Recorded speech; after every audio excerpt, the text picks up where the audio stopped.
Andhra Pradesh assembly ఎన్నికల సమయంలో TDP కూటమి 50 ఏళ్లకే అర్హులైన వారికి పెన్షన్ అందిస్తామని హామీ ఇచ్చిన సంగతి తెలిసిందే. ఎన్నికల ప్రచారంలో భాగంగా టీడీపీ అధినేత చంద్రబాబు నాయుడు ఈ హామీని ఘనంగా ప్రకటించారు. సమాజంలోని పేద నిరుపేద వర్గాలకు ఆర్థిక భరోసా కల్పించేందుకు, ముఖ్యంగా వృద్ధులు, వృద్ధాప్యంలో ఉన్న వారు ఆర్థికంగా ఇబ్బందులు ఎదుర్కొనే పరిస్థితిని తొలగించేందుకు ఈ పథకాన్ని తీసుకొస్తామని టీడీపీ నేతలు చెప్పారు. ఎస్సీ, ఎస్టీ, బీసీ, మైనార్టీ వర్గాలకు చెందిన అర్హులైన వారికి 4,000 రూపాయల పెన్షన్ అందిస్తామని స్పష్టం చేశారు. ఈ హామీ ప్రజల్లో విశేషమైన ఆకర్షణ తెచ్చుకుంది. చాలామంది వృద్ధులు, నిరుపేదలు ఈ హామీ అమలు కోసం ఆసక్తిగా ఎదురు చూస్తున్నారు. ఇప్పటికే ఏపీ బడ్జెట్ సమావేశాలు జరుగుతున్నాయి. ఈ సందర్భంగా 50 ఏళ్లకే పెన్షన్ అమలుపై వైసీపీ ఎమ్మెల్సీలు ప్రభుత్వాన్ని గట్టిగా నిలదీశారు. 50 ఏళ్లకు పెన్షన్ ఎప్పుడు అమలు చేస్తారంటూ వారు ప్రశ్నించారు.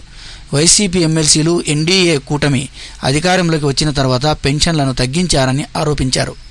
అయితే ప్రభుత్వం ఈ ఆరోపణలను ఖండించింది. శాసన మండలిలో వైసీపీ మెజార్టీలో ఉన్న నేపథ్యంలో ప్రభుత్వానికి వరుస ప్రశ్నలు ఎదురవుతున్నాయి. ప్రతిపక్షం, ముఖ్యంగా వైసీపీ సభ్యులు టీడీపీ కూటమి ఇచ్చిన హామీల అమలుపై విమర్శలు గుప్పించారు. దీనిపై మంత్రి కొండపల్లి శ్రీనివాస్ సమాధానమిచ్చారు. రాష్ట్రంలో పింఛన్లు తగ్గించలేదు, చనిపోయిన వారి పేర్లను మాత్రమే తొలగించాం, అర్హులైన వారికి పెన్షన్ అందించేందుకు ప్రణాళికలు సిద్ధం చేస్తున్నామని స్పష్టం చేశారు. సామాజిక భద్రతా పెన్షన్ వ్యవస్థకు టీడీపీ ప్రభుత్వం పునాది వేసిందని మంత్రి కొండపల్లి శ్రీనివాస్ గుర్తు చేశారు. మాజీ సీఎం దివంగత ఎన్టీఆర్ హయాంలోనే తొలిసారిగా సామాజిక భద్రతా పెన్షన్ల పంపిణీ ప్రక్రియ ప్రారంభించామని, పేదలకు భరోసా కల్పించేలా ప్రభుత్వం విధానాలను రూపొందించామని తెలిపారు.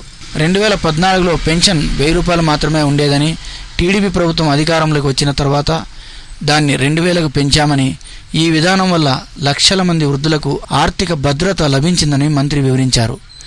మేము అధికారంలోకి వచ్చి వెంటనే పెన్షన్ 4000 పెంచాం, కానీ గత ప్రభుత్వం మాత్రం పెన్షన్ పెంచేందుకు 5 ఏళ్లు తీసుకుందని మంత్రి కొండపల్లి శ్రీనివాస్ వ్యాఖ్యానించారు.